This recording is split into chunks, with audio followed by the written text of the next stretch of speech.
This is Andrew with Strike Zone Fishing. The next kayak we're going to go over is the Vibe Shearwater 125. Let's start with the front and we'll go over the features from front to back.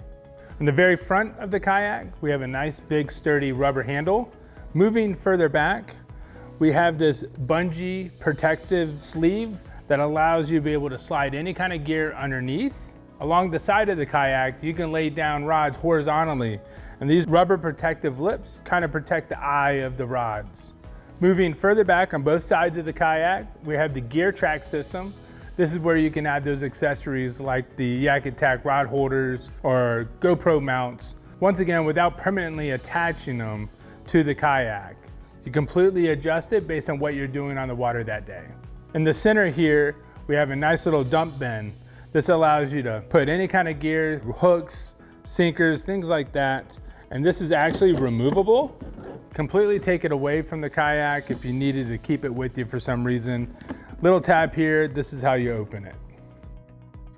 The pedals here is how you're gonna control the rudder system. By pushing on the left pedal, you're gonna steer the kayak to the left, and pushing with the right pedal, you're gonna steer the kayak to the right. The Shearwater 125 originally does not come with the pedal drive system, but this is something you can add on. The pedal drive system simply works by pushing back and forth on the pedals, and that's gonna flutter fins underneath the kayak, propelling you forward. When you get the pedal drive system, it will come with the steering handle. The steering handle is what allows you to steer the rudder while using the pedal drives. The Vibe Shearwater 125's chair is completely adjustable. You can move it forward and back depending on the distance that you need from your pedals. Also, what's nice is it does have a gear tray that will slide back and forth underneath. To deploy the rudder, all you have to do is release the line, and it just gravity fed, it goes down, and now you have full control with it in the water. Then you just pull the string back, and it folds right back on top of the kayak. Latch it down, and now you're good to go. Now next to the chair, we have these molded out cubby holes. It's perfect to put a Plano box. You can tether that or strap it down using the bungee cord here.